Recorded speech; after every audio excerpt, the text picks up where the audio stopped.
नेकी का फल। एक बार की बात है, एक छोटा सा गांव था। उस गांव में एक गरीब आदमी रहता था जिसका नाम इब्राहिम था। इब्राहिम ईमान वाला और बहुत ही नेक दिल इंसान था। उसके पास पैसे नहीं थे, लेकिन वो हमेशा अल्लाह पर भरोसा रखता था।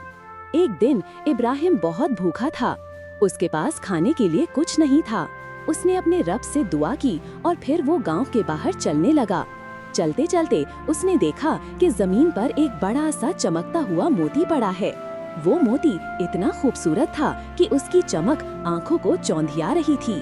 इब्राहिम ने उस मोती को उठाया और सोचा, अगर मैं इस मोती को बेच दूं तो मैं अमीर हो जाऊंगा और मेरी सारी परेशानियां खत्म हो जाएंगी। लेकिन अगले ही पल उसने सोचा, ये मोती किसी और का है, इसे उसके असली मालिक तक पहुंचाना मेरी जिम्मेदारी है। अल्लाह को उस इंसान से मोहब्बत नहीं जो बेईमानी करे। इस ख्याल के साथ इब्राहिम ने मोती को गांव के सरदार के पास ले जाने का फैसला किया।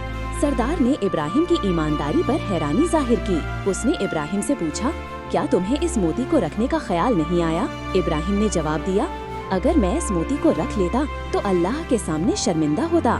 मेरी गरीबी एक छोटी सी मुश्किल है, लेकिन ईमान का नुकसान एक बहुत बड़ा नुकसान है।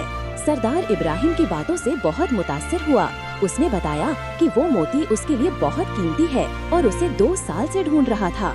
खुशी से सरदार ने वो मोती इब्राहिम को वापस दे दिया और कहा, तुम्हारी ईमानदारी और नेक नियत की वजह से अल्लाह ने ये मोती तुम्हारे नसीब में लिख दिया है। अब ये मोती तुम्हारा है। इब्राहिम ने पहले तो इनकार किया, लेकिन सरदार के बहुत जोर देने पर उसने वो मोती ले लिया।